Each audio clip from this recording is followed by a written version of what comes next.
Okay, so please find a nice space there somewhere where you can sit down.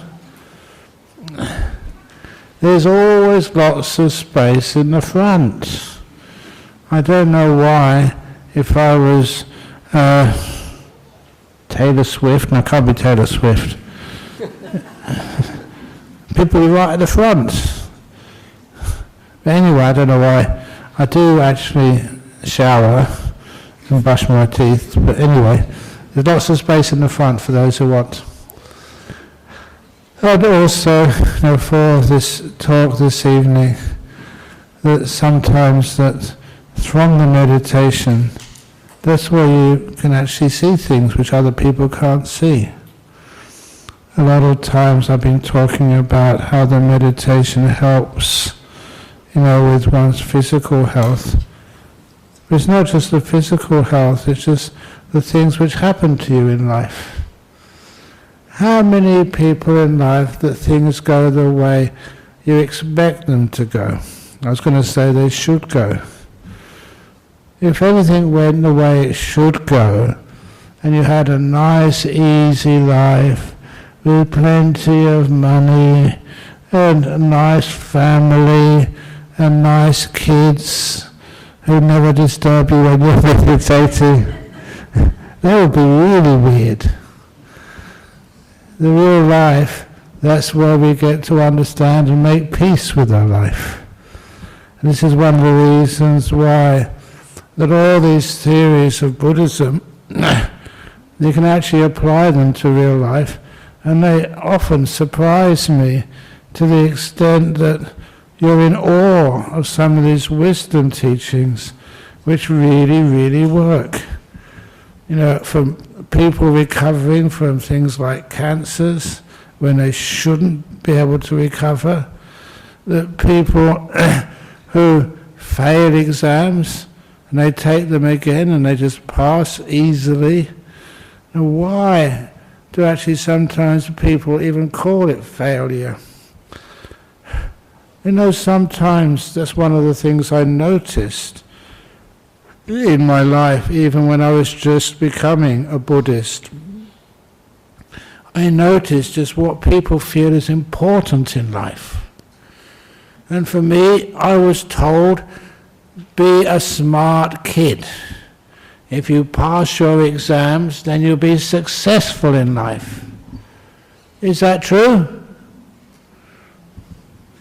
Be honest. I followed that advice and I was successful in my exams. What's the old story? I loved playing soccer as a kid. And my family, my teacher said, stop playing so much soccer. There's no future in that. But instead, if you stay at home, study harder, and you pass your exams, then you'll be happy in life. All you kids here, if that's what your parents tell you, don't believe it.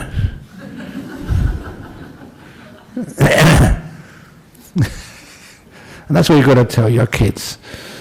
But the main thing is that they have happiness and good health.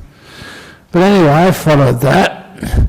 I never realized, in the 60s, that if you carried on playing soccer, you could make a really good career and have so much money as a professional soccer player, you could retire so much earlier. I often complain, can I retire now? Can I? Mrs. President? No. Why is that? Because I've got no money. Got no bank account, no personal credit card, no superannuation, no pension. Who's the poorest person, the poorest three people in this hall? Not me.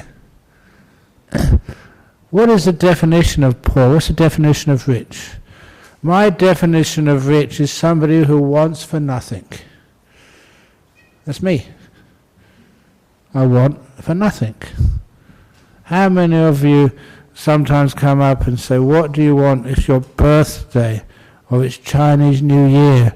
What should I put in the ang pao? That's the traditional gifts. Nothing. If I know that you're putting nothing in the ang pao, these little red packets, then I will accept it. If I know there's some money in it, I can't. So if you want to give me a gift and there's money in it, I can't accept it. If you put some nothing in there, then I can.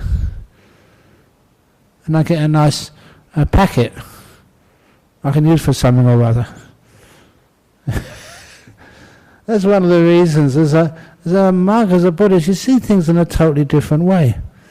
So anyway, I didn't need any money, and anyway, I did my exams instead of chasing balls. I was actually quite good at soccer when I was young. I had potential which was unfulfilled. But I know if I'd have become a Buddhist and then started playing soccer, I could imagine what the results were. That's why I can't play sports as a Buddhist monk, because I would always lose on purpose. You know, I remember Ajahn Chah, I'll go back to that in a moment, Ajahn Chah being asked by one of his disciples, he was drafted into the Thai army. He said, what should I do? He'd been drafted in the Thai army, just go, become a soldier. And he was a layperson, not a monk yet. But, you know, I have to train very hard and very well, especially when you go on the shooting range to shoot rifles. Make sure you've got a good aim and always hit the target. But I may kill somebody. No, exactly. If you're a good shot, you can always aim over the head of the enemy, so you can never hit them. If you're a bad shot, you don't know where that bullet's going to go. Shoot to miss. And that would be exactly what I would have done if I'd have joined a soccer team, or a football team, or a cricket team. You know, I'm always, proud of the Sri Lankan cricket teams. They always lose these days. They're really good Buddhists. If they kept winning, I would be disgusted with them. But that's one of the reasons why. What's the most important thing in life? It wasn't actually winning a game, it was just having fun and being kind and having a good sort of kindness towards one another. And that's one of the reasons why I'm glad I never carried on playing soccer. I passed my exams, and then the next thing which happened, in UK, A-levels. And in A-levels, by this time my father had passed away, but still my mother, uncles, grandparents, everybody, they were telling me, I wasn't chasing football anymore, I was chasing pretty girls, having girlfriends. I was a young man, so I'm glad that I could do things like that, because then you get an understanding of what motivates you, what you find important in life, and gives a much better understanding of what relationships are. So anyway, instead of chasing girls going to parties and stuff, my parents and friends told me, don't go chasing girls. Stay at home, do your homework, pass your exams, and when you pass your A-levels, then afterwards you can go and chase girls. You know what happened? I passed my A-levels, did really well, at a very young age. Finished those when I was only 16. You know what they said then? Said, I wanted to go, I started, getting suspicious. All the things which people told you to do, all the things which people said, make it a priority. Before I would accept that, I would check it out. And I knew so many other people who had actually got good degrees. As soon as you pass a degree at a university, what happens to you next? Can you relax and be happy? No way. Then you've got to do a master's, and then a PhD, and then extracurricular activity. Then you've got to go and get a job. When you're going to get a job, they always pay you little first of all, not enough to actually to pay the bills or get a house or something. Then after a while, that you realize you have to work even harder. But so many people always think that once they get enough money, once they get a nice job in an office somewhere, that then they'll be happy. I'm just talking to someone. They keep on asking me, they're trying to get a job in an office.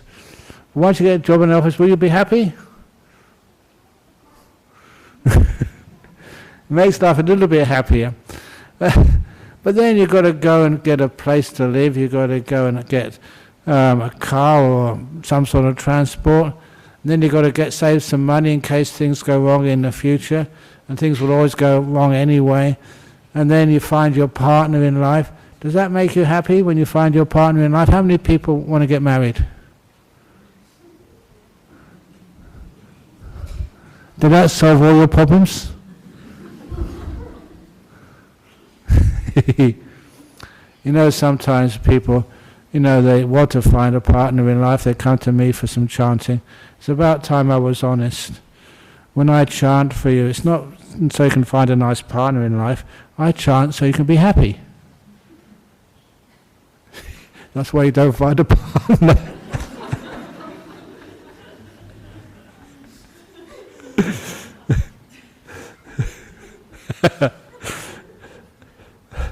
So anyway, people go on like that all the time, their whole life. They always come up to the monks, they have a problem, and they want me to solve it, or the other monks to solve it. And sometimes, it's much nicer to make your goal a bit more deep and powerful, something which can be achieved, like contentment, peace. Someone asked me again recently, when I was in Thailand, what was one of the happiest moments? And I'm not talking about the happiness of like inner peace, just what I saw out there in the world.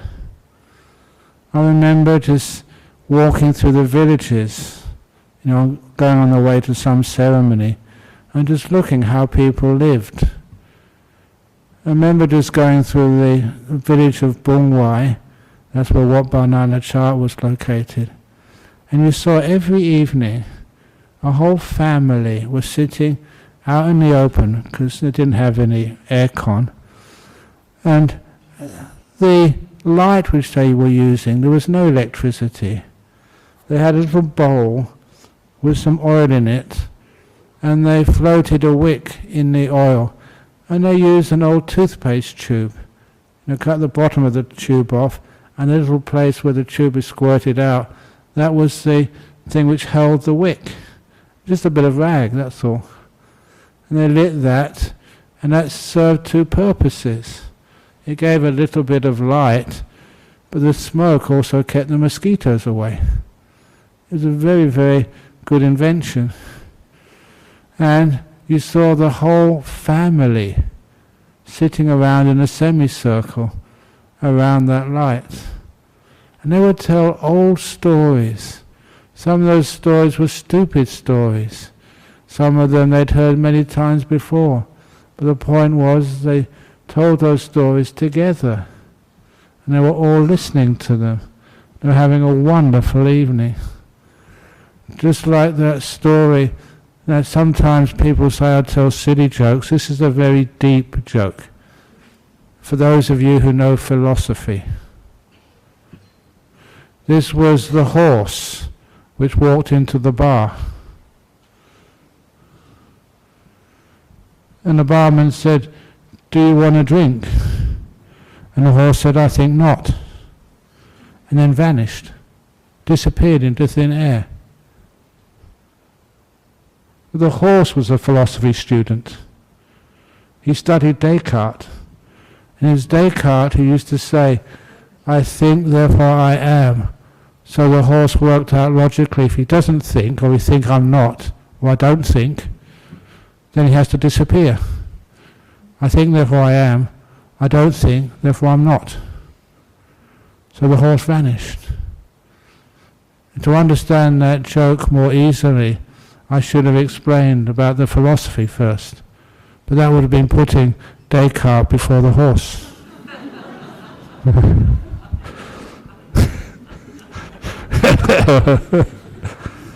You can't say that's a silly joke. That was deep, philosophical. Anyway, and that came from, I have to acknowledge, yeah, you got it at last. Some of you are like that. It just takes a few minutes before it just works through the system and is fully understood. That came from one of the disciples over in Singapore. Very nice. So anyway, that all of the stuff which, we love to actually to challenge things. What's really important in life? If I could give you a gift, what would it be? You know that wonderful story? Some people laugh at this, but it is just a very deep teaching. And that's one of the reasons why when I first heard it, wow, this explains something which people find very hard to understand. The meaning of nirvana. Enlightenment. What is that? Many people come on these retreats and they want to experience enlightenment. But what is it? Sometimes when I was young I thought, this Buddhism, especially meditation retreats, it's like buying a ticket on a bus which you can't get off of once you're on, not knowing where it's going to go. Do you really want to experience nirvana? Has it been explained to you what it is? And this is the best explanation, and that's the old explanation of the 5 kids playing the wishing game. I hope you remember that one. You're going to hear it again anyway, even if you have heard it again. And I always say, I give so many talks, I have to repeat myself. I try to change it a little bit every time, but this one you can't change too much. But I can change it a little bit. So, the 5 kids playing the wishing game. And then the kid who gets the best wish wins the wishing game. So the first kid said, if I had a wish, you know how hot it's been last week, the last couple of weeks here. If I had a wish, I would wish for an ice cream. I can understand that. It's weird being a monk, because in the morning sometimes people put ice cream out. I don't take any. Ice cream is always more attractive to me in the afternoon when I'm not allowed to eat it. You ever noticed that? So anyhow, first kid said, I like an ice cream. It was hot. Second kid said, I can do better than that. I would wish for an ice cream shop. It was my ice cream shop. I don't just get one ice cream. I can get an ice cream any day of the week. As many as I like if I own the shop. And the third kid said, I can do better than that. The third kid said, if I had a wish, because the problem is with if you like ice creams, that your parents won't let you take so many. They say you get fat or it's bad for your health. I don't know why it is that all the nice things in life are bad for my health.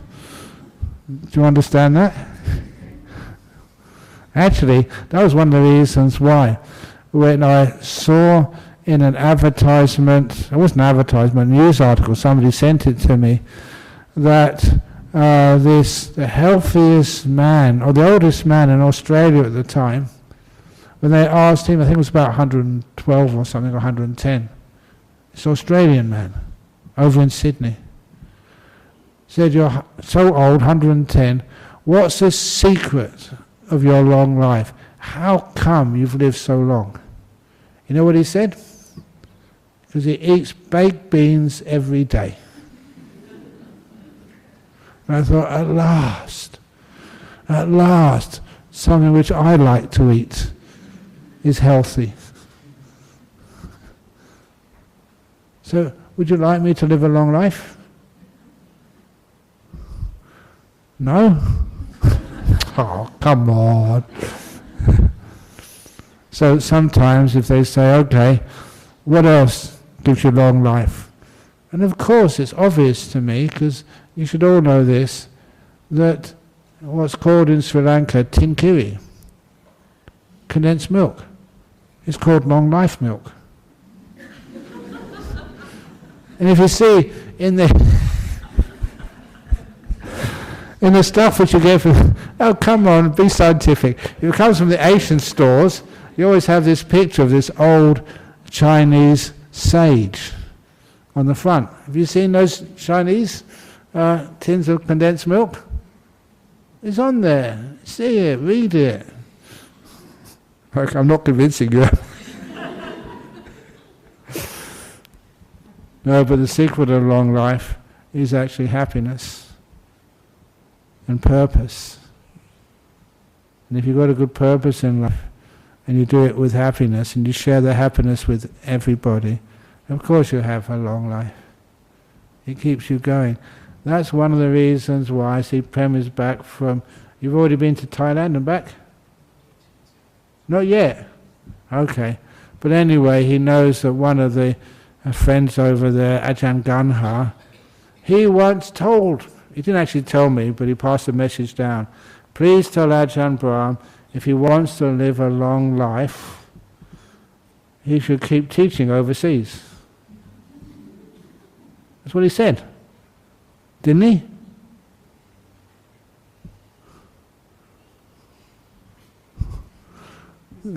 That's why I keep going overseas. Okay. Anyway, let's go back to what's really important in life. So seeing that all the things which people valued in life wasn't actually working, even that one time that I didn't even mention this because somebody asked me from the Vietnamese community, because it's the Chinese New Year, which many of the Vietnamese Buddhist communities celebrate. So last week, Saturday morning and Sunday morning, they came here in the morning, quite a lot of them, to get a blessing, which I happily gave to them, but I just talked to them a bit. And at the same time they were asking, just, Ajahn Brahm, how old am I? When I told them my age, they said, oh, come on, you can't be that old. He said, you've got such a young-looking face. And I mentioned to them that once giving a lecture in Thailand about, it was actually on psychic powers, they asked, how come, you look so young? And I gave them the answer. The reason why I've got a very good complexion is because I've never been married. That's the reason why. Why are you laughing? Because there's a lot of truth in that.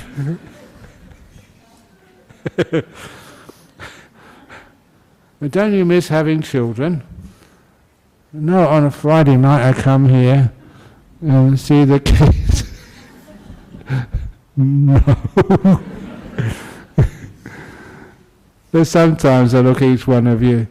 I must admit, I'm not just making these up. Sometimes I look at you as my family, as my kids. The nuns as my sisters. These as my brothers, no matter what part of the world you come from. And that is my family. It's a beautiful idea of looking at each one of you. Some of you I've known for such a long time. Some of you have come from so many different places in the world. And you're all coming together and you sit here, you laugh at the same stories, you enjoy each other's company, and you feel safe in each other's presence. You're friends, family, much more than friends. It is a sense of my family. And so that's one of the reasons why I can have such a nice complexion. Because after the talk is over, you go home.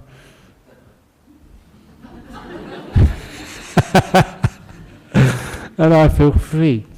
In my life, instead of getting awards or degrees, sometimes those things don't really feel right. They don't feel, how can you just distinguish one person from another? Okay, they may pass the exams, but does that make them smarter? What really makes people, what I think is really important, what I value just more than degrees and stuff. Actually, I did get an MA, and I've also got an AM. That's an Australian medal, whatever it's called. So that makes me ma'am. So that's my title. Ma'am Brahm. If I get any titles or anything, that's only just to make some silly joke about it somewhere. Because does it really count? What really counts is to see, I'm being honest now, your smiling faces here. Not just a smile because I'm a comedian. But you know, honestly, that when I was in Sri Lanka, there was one gentleman who I met when I was over in Melbourne many years ago, and he was actually a comedian on TV. And he was the one who came up to me, honest, I'm not joking about this. He came up to me after one of my talks in Melbourne, and he said, "You've got such good material and perfect timing.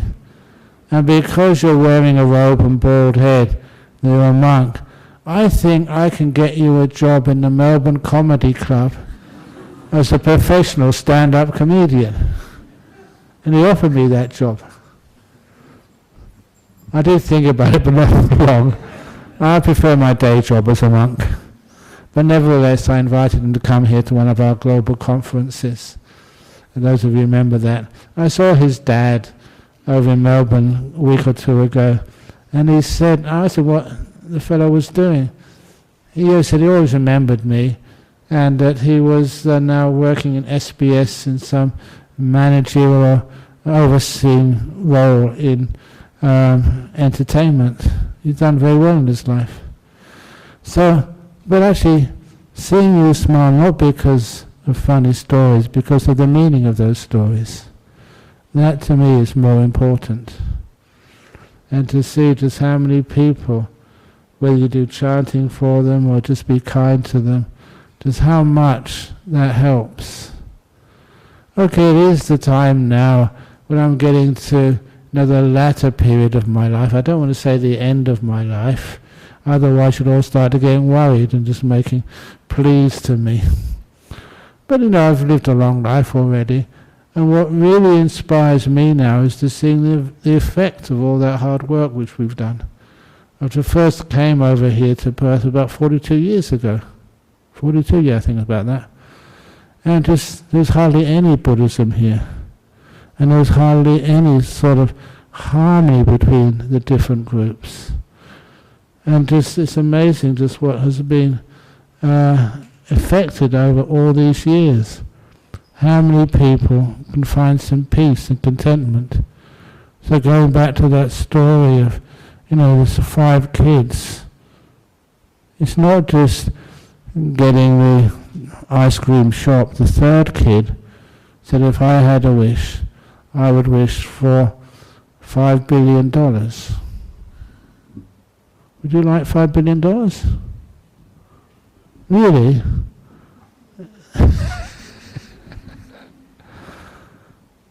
I remember seeing some very wealthy people in my life. Incredibly wealthy people. One of those wealthy people went to visit him over in Kuala Lumpur. And when I went into his house, first of all he had to go past the guards on his gate, and they had machine guns. And I wondered and said, are you in a prison? And no, he said, that's to keep the world out, not to keep me in. He paid those guards. And when I went to saw him at a magnificent house, this was quite a few years ago, all the things you could ever want, except for freedom. That's how I saw it. And because he was afraid. When you have lots of money, other people want it. Just like that Buddhist story of the king. Would you rather be a king with all of that power rather than someone who's really wealthy? one of the kings in this Buddhist story, he went, this is in the time of the Buddha, he went with his soldiers to train. And as he was coming back to his palace after doing the training, he saw 2 mango trees. One of those mango trees had so many ripe mangoes on them. The other tree had no mangoes at all. And he thought, what's the point of being a mango tree if you don't have any mangoes? So he almost cursed that mango tree with no mangoes. And the tree with lots of mangoes, he thought that when I've finished, got back to the palace and got changed, I'll come out and enjoy some of these ripe mangoes. And that's what he did. And so he changed and got on his horse and came out to taste some of those ripe mangoes. And only then he saw that his soldiers who he was helping train, they never bothered to get changed. They stripped that mango tree, which had the mangoes, of every fruit which was on there. And as they were stripping every mango, they broke so many branches and stripped off so many leaves. That mango tree, which was once full of succulent mangoes, was actually destroyed.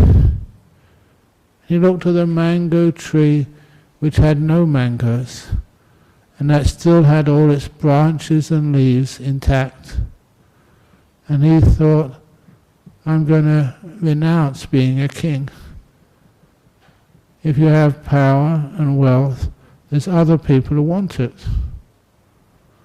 Isn't it more happy to be someone who has enough to live, but not too much?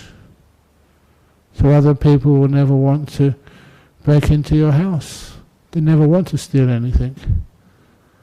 That's just like monastery. You know, right now where I live, the door of my kuti is open. I never locked it it's actually this morning when I left Bodhinyana to come here. My cave, those doors are open too. There's nothing in there, just space, just emptiness. Who can steal emptiness? We can't steal emptiness, we only share it. There's plenty of emptiness and space for everybody. You try and close it in with doors and locks and gates, then people feel there must be something worthwhile in it. They don't know what's of value. We did have a burglar once. I tell this story because it's funny. A burglar came into Bodhinyana Monastery a few years ago, and actually they stole tools from the workshop. Expensive tools like chainsaws and what else did they steal? Generators. Do you remember what they stole? Think about that. Drills and stuff. Expensive stuff. The first thing I said, and please you remember this, a thief can steal stuff. They should never be allowed to steal your happiness and peace.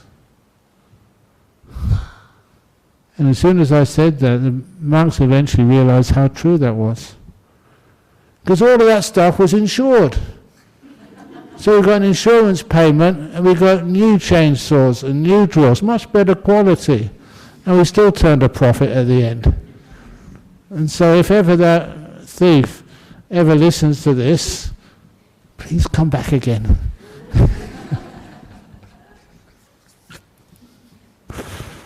It kind of, as a monk, a different way of looking at things, what's really important in life. The peace and the happiness, the joy, that's more important. So, in that story, what Nirvana is, just having millions of dollars, $5 million or $5 billion.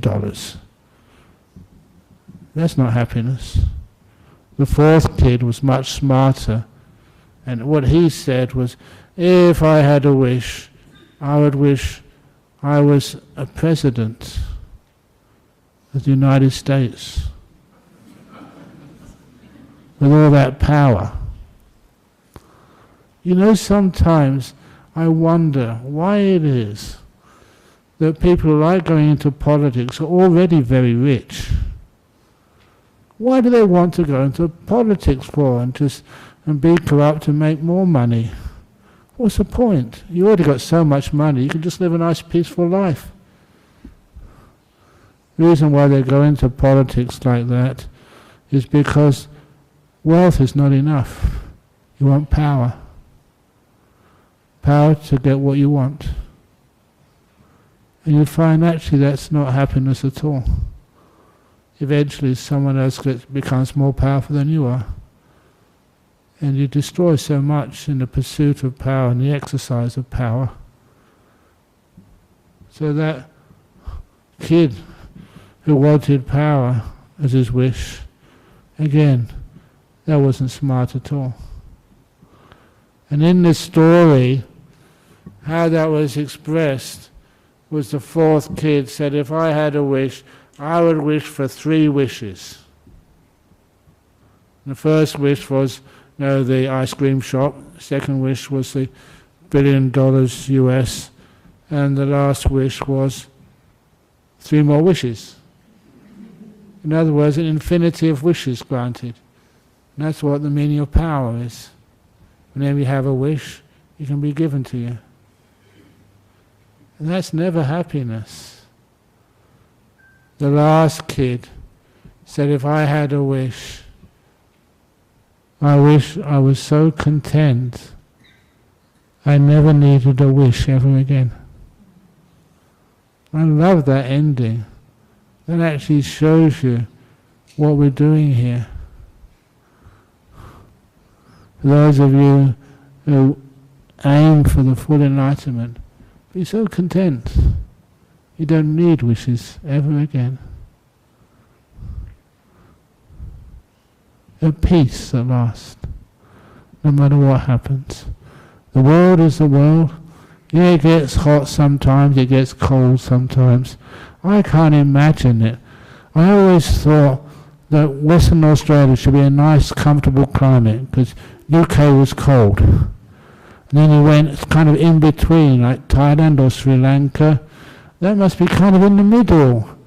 Not too hot, not too cold, but even that gets hot or cold. Can't we find somewhere in the middle of this world we've just got exactly the right climate? Not hot, not cold. There is no such place. It's only when you find that contentment. And how do you find that contentment when it's hot or cold outside? When it's hot, what should you do? Keep a cool head. And when it's cold, a warm heart. That doesn't cost any money to do that. You don't have to have it installed by some expert. And that way you can cope with almost anything in life. And those are kind of some of the things which I learned about Buddhism, which were kind of practical. How Ajahn Brahm used to say that, he always used to say whenever I complained about anything as a young monk, and I had decent things to complain about. One of the things I used to complain about was about the noise from the villagers. Sometimes they had their parties. And in those days, if they had a celebration, it wasn't just one evening, it went on for about 3 days. And they would finish about 2 o'clock in the morning, and then they'd crash out because they were exhausted. But as soon as they woke up, they'd start again. And you think, 2 o'clock in the morning, gives you time for a little bit of sleep. But we would have such a strict schedule, the bell would go, the big bell in the monastery, at 3 a.m. in the morning. We're only getting 1 hour's sleep a night. And we didn't know when the party was going to stop, but we were so exhausted. We asked the villagers, can you please maybe finish at not 2 o'clock but 1 o'clock? They said, no, this is our tradition. So then we asked Ajahn Brahm, and good old Ajahn Brahm, he gave this very powerful teaching. He said, no, I'm not going to tell the villagers to cut down the noise. He said, it's not the noise disturbs you, it's you who disturb the noise. And over the years, you started to contemplate that. And over the years, you find out how truthful that is. When somebody makes a loud noise, me disturbing that noise was thinking about it, getting negative about it, complaining about it. I say this when anyone stays at the monastery or stays at Jhana Grove on a retreat. Somebody in your kuti, you know who they are, always bangs the door very loud. Or they snore. Please don't get offended at this story. But there was one guy who went to this town, a big festival on, and there was no place to stay. Every hotel room was booked. Did I tell this story a few weeks ago? No? Good. Every hotel room was booked. So I had such a hard time finding anyway. I said, I don't mind sharing a room. And there was even the places you could share were all booked out, until he went to this one hotel and said, well, we have got one room with 2 beds in, but no one can actually stay the night there. They don't get a good sleep. And the reason why, he said, was the other person in the room snores really loudly. No one else can sleep with that racket going on of him snoring. So the guy said, okay, I can handle that. So he booked the room. And in the morning, when he went to pay the bill, he was really rested. How did it go, says the person on the front desk. I had a lovely night's sleep. How did you work that out? Because just about every person who tries to sleep when this guy is in the same room, even the people next door find it hard to sleep. He snores so loudly. Very easy, said this man. He said, when I changed into my pajamas, ready to go to bed, I went over to him, gave him a big kiss on the lips, and then I went to bed, and he was up all night.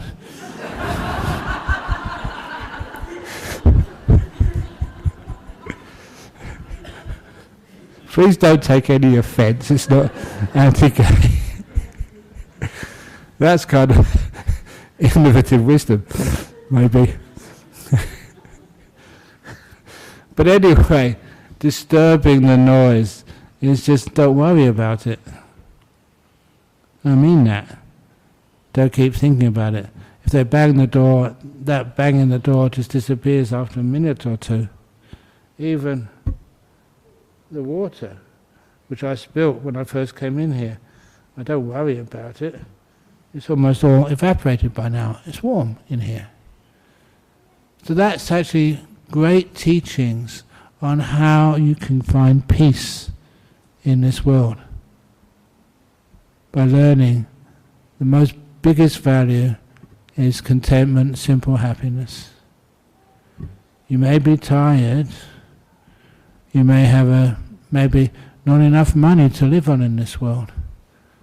But it's amazing, you don't have that much money. You can live like me, with no money, just on the kindness of other people. And I'll just finish off with Ajahn Chah's advice to me. When we first came over to Australia, there were so few Buddhists here, that we asked Ajahn Chah, what happens if people don't feed us? And that did happen a few times when I first came here. They didn't turn up in the morning. There was food in the fridge, but no one to offer it. So those days we fasted. It didn't last for very long. After a while, that Ajahn Chah's response was, aren't there any kind people in Australia? Of course there are. Where there's kind people, there will always be people who look after you if you really need it. Never happens these days though. Goodness gracious. If you see the amount of food which people are being even tomorrow morning to feed just 3 monks, it's amazing, your kindness and generosity. So that's why you don't have to worry about anything. You can have a nice, peaceful, content life. Why not? Prove me wrong. Thank you for listening. Sadhu. Okie dokie. So now we have the time for questions until the lions arrive. Supposed to be coming another 10 minutes. Very good. Here's the first question.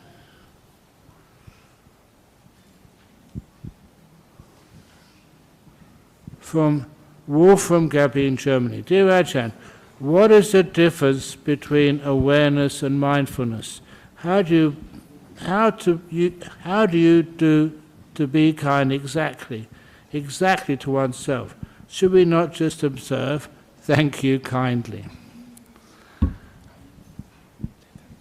To be able to observe, that is just with the eyes.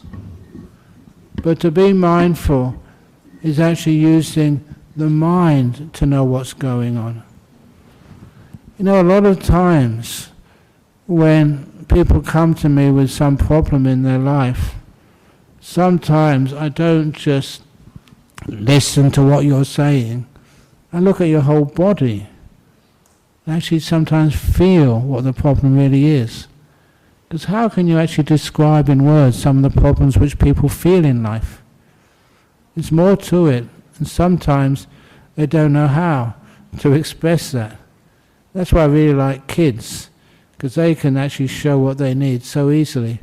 Just a nice need to lie on, and a nice blanket to cover them, and they go nice and quietly to sleep, even though that many of you would be too afraid to go to sleep if you're tired in public here.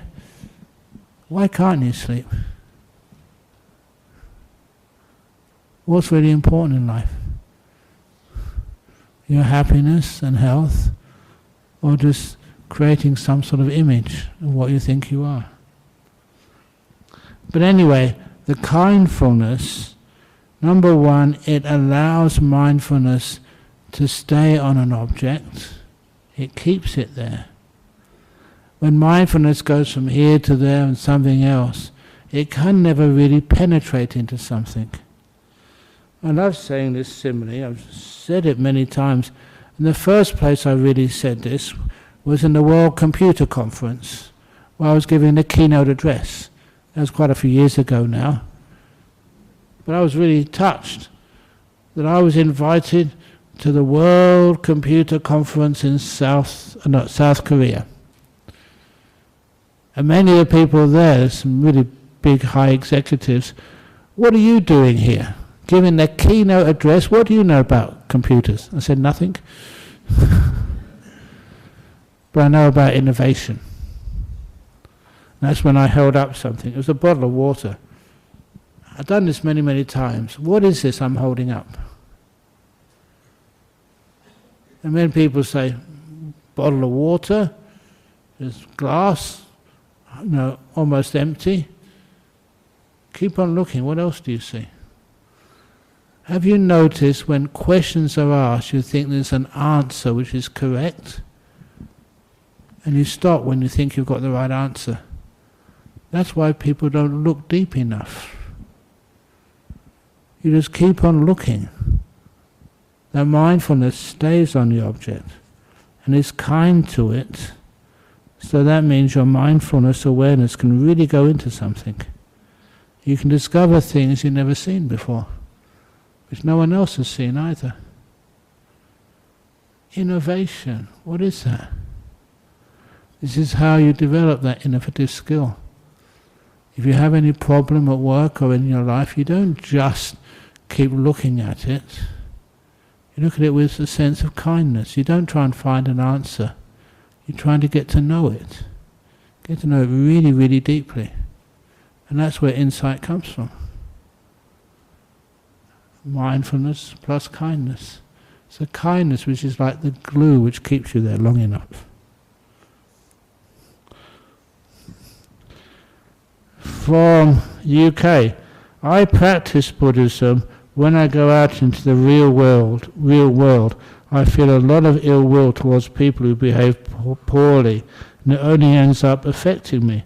Any advice? Thanks. People who act poorly? What about insects which act poorly? I especially remember the mosquitoes in Thailand. Those mosquitoes in Thailand, I hope there aren't so many mosquitoes in that hotel in Sri Lanka I'm going to. It's behind you and say, yes, yes, yes. But even if there are, mosquitoes have to live. They have to find some food. But mosquitoes acting poorly, that's why some of the mosquitoes in Thailand, I hope Sri Lankan mosquitoes are much better behaved. In Thailand, they wouldn't just bite you. First of all, they'd go into your ear, buzz, buzz, buzz, buzz, buzz, buzz, buzz, buzz, buzz. They'd announce they'd come for dinner. I thought it was really mean. I'm a monk, I won't swat them. So, they can come and drink how much blood they want, but just go and do it, for goodness sake. Don't keep announcing you're coming. And so... The lions will come at 9:10. You're on the way now. On the way. It's okay, we should hear them coming. Lions, oh. Okay.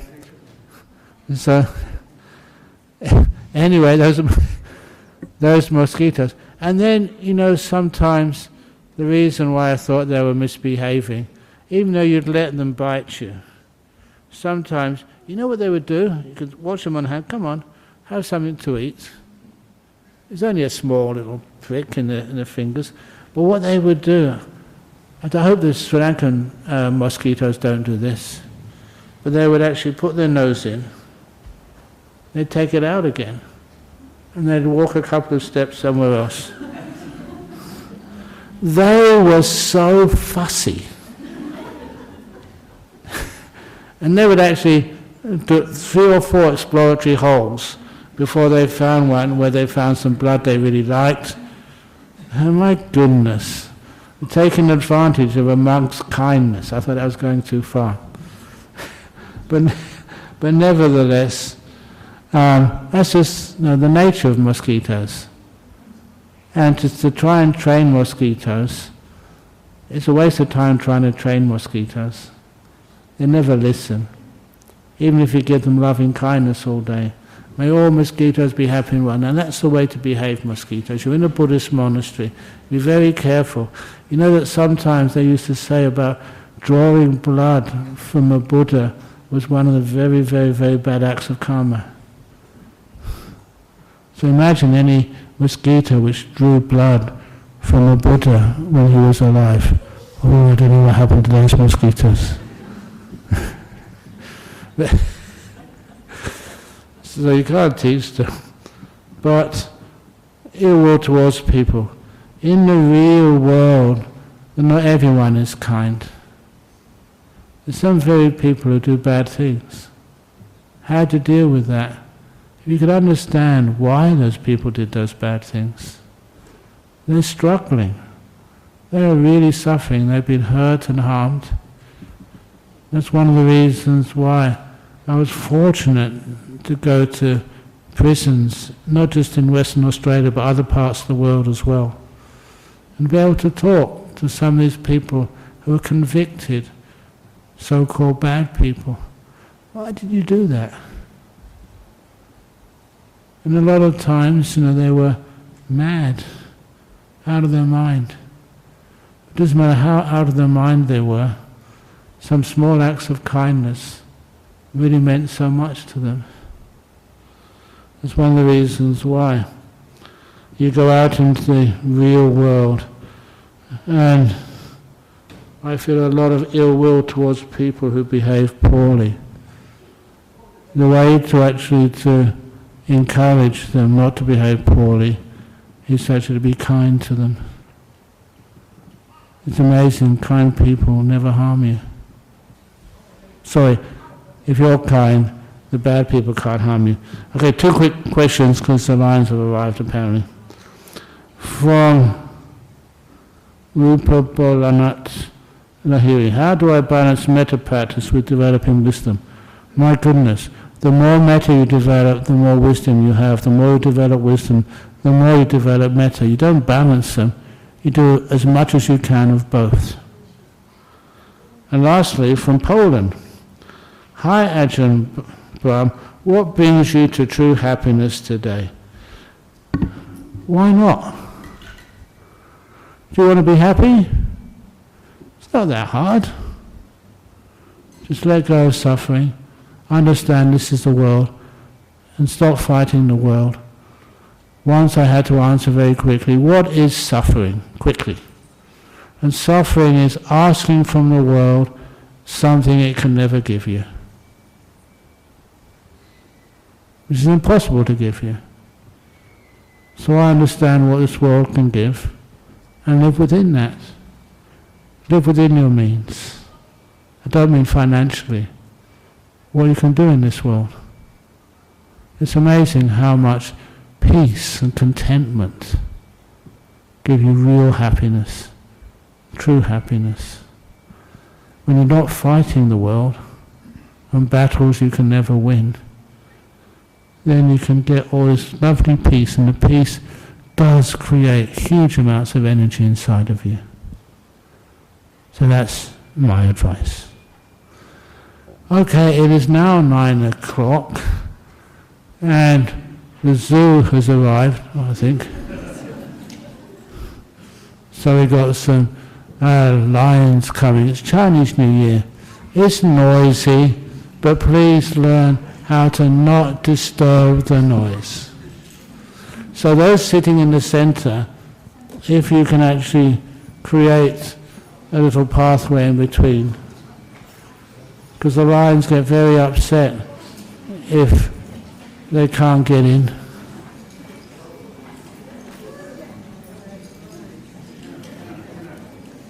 And if you want to make it to the toilet, now's a very good time to get in, because when the lions want to get into the toilet, they get very upset if you're still inside.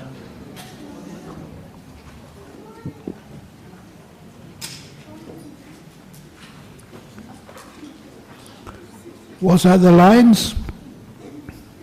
I think it is. Okay, good.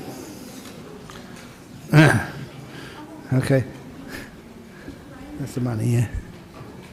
Very good.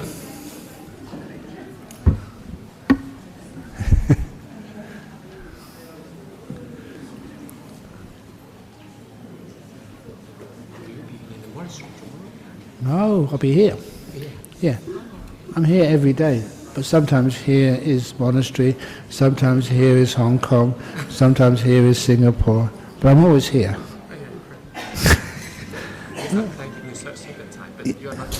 No, it doesn't matter. The other monks are there. Not this one. Not this one, no. I mean, even Sunday's still here.